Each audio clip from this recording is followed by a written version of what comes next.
warm welcome from Santiago de Chile to those who join us on our podcast that summarizes some impressions of the workshop on citizen participation in public budgeting. This workshop took place from 9th to 12th of August 2022 in Chile in the framework of the global project SANCUS, which is funded by the European Union. SANCUS, for short, Strengthening Accountability Networks Among Civil Society, is a project funded by the European Union and implemented by various chapters of Transparency International that aims to strengthen civil society in the fight against corruption. The active participation of citizens is key to rebuilding trust and fighting corruption in national, regional, and international institutions. Now, Alice Gracie, Global Coordinator of the SANCUS project, will talk about the importance of the vertical accountability in the SANCUS project.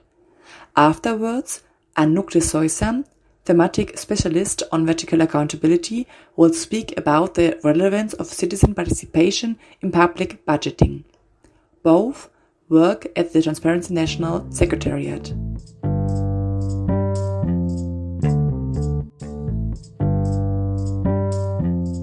Yes, so vertical accountability is basically one of the 4 pillars of the SANCUS project. So we have one pillar looking at vertical accountability, then we also have another stream of work around horizontal accountability. And supporting these two outputs, we are also looking at network building within the SANCUS project as well as beyond with other organizations and through partnerships.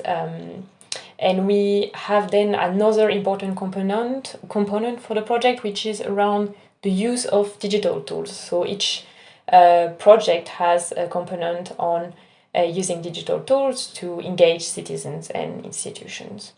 Vertical accountability is one of these 4 main pillars. And I would say it's especially important because it's looking at engaging citizens and civil society in demanding accountability from duty bearers. So here we are talking about initiatives around for instance, engaging citizens in participatory budget processes, as we can relate to in the context of this workshop in Chile. But there are also other initiatives, for instance, through the Advocacy and Legal Advice Center, the ALAC. The chapters are also providing legal advice to citizens and can help them to seek redress for corruption-related complaints. But vertical accountability encompasses a lot of different components, of course. I think a main takeaway from this workshop as well is that we want to engage all citizens from different groups in these anti-corruption initiatives and to promote transparency worldwide.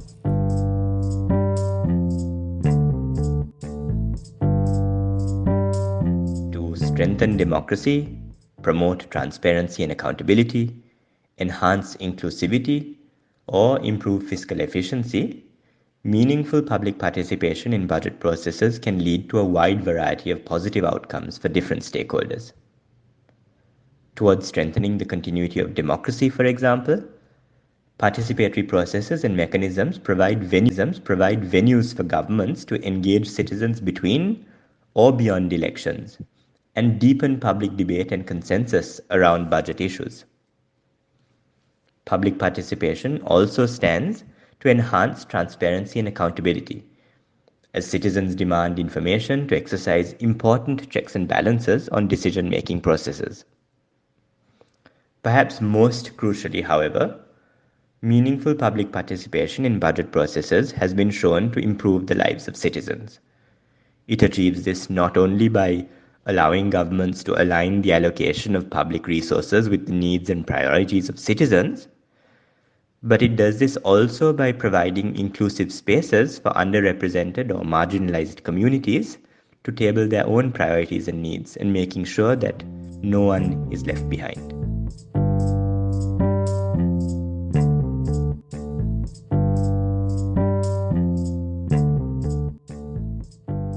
now, Alain Sano Mugenzi from the TI chapter in Rwanda will talk about the effects of the public budgeting. Then Samuel Jack Matikiti from TI chapter in Zimbabwe will talk about the opportunities that offer the public budgeting.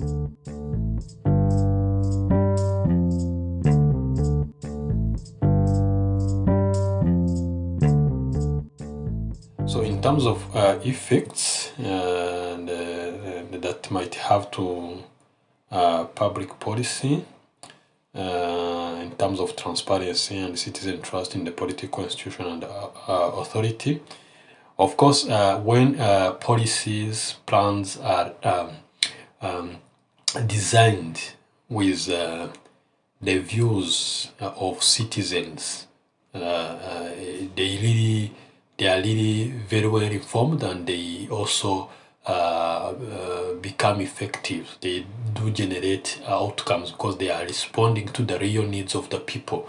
So and also citizens owns its implementation because they know they have had a role in designing them, in formulating them. So I also believe that that builds also trust between citizen and policy decision makers in the sense that plans or any policy formulated is not formulated against citizens, but it's formulated for them to respond to the needs they have because of their involvement.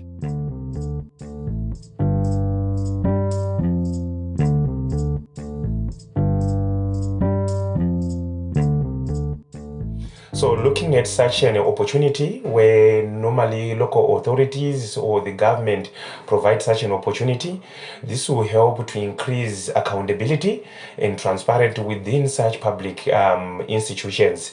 For example, looking at local authorities or local municipality, the involvement of citizens in the budget process will actually help to build confidence of the institutions or confidence of the duty bearers who represent the majority of the citizens. Then these two that we are developing, we just hope that it will actually help to measure the extent or the nature in which citizens are being involved or are being included in the budget process in our country. So it will actually go a long way to see and assess the kind of citizens' involvement or citizen engagement, or the kind of platform that is being provided by government institutions towards their citizens, which they represent.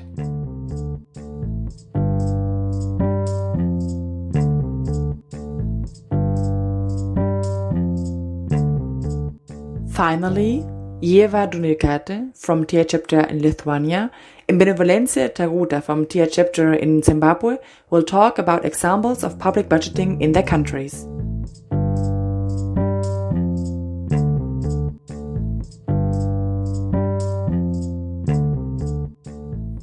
So in Lithuania, we started, for example, participatory budgeting in 2018, when we had the first city starting with PB.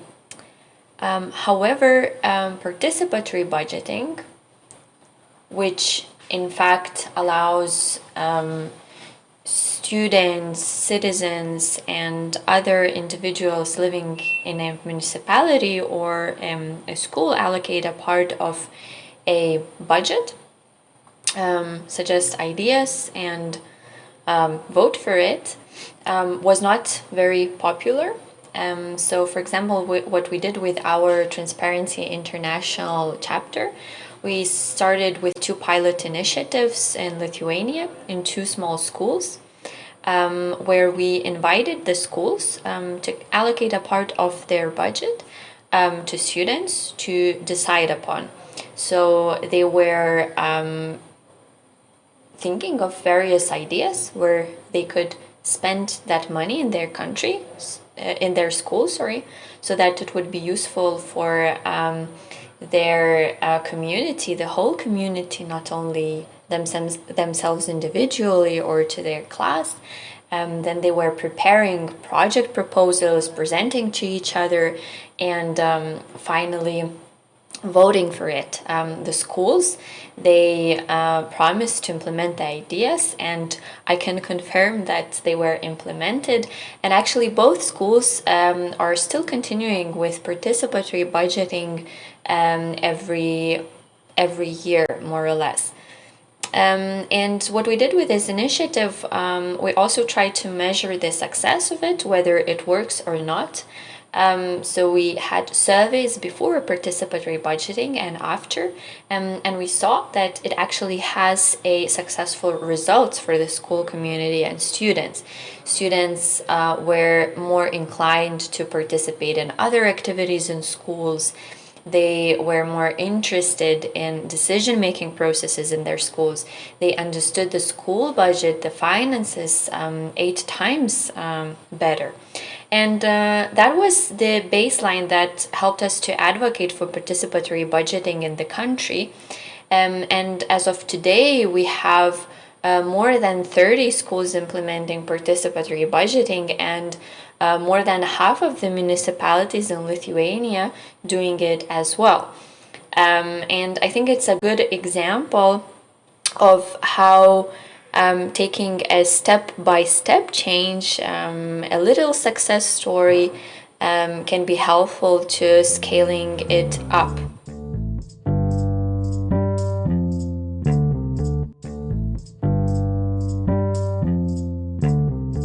This usually involves the consultation of residents by their local municipalities, especially on issues to do with service delivery in their communities, and how the resources or the revenues collected from them can be utilized by the municipal or the local authority to give those services.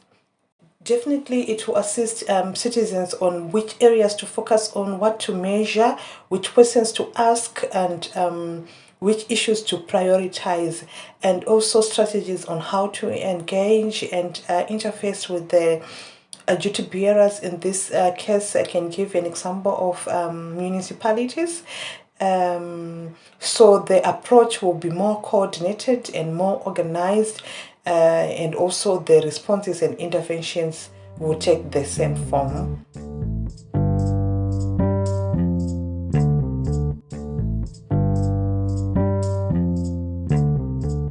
After listening to these experiences, the Chile Transparente team would like to thank you for your attention, and we hope you enjoyed the podcast.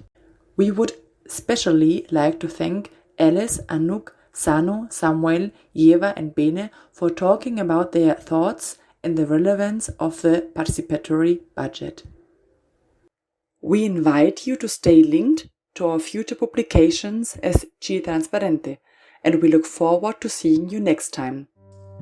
See you!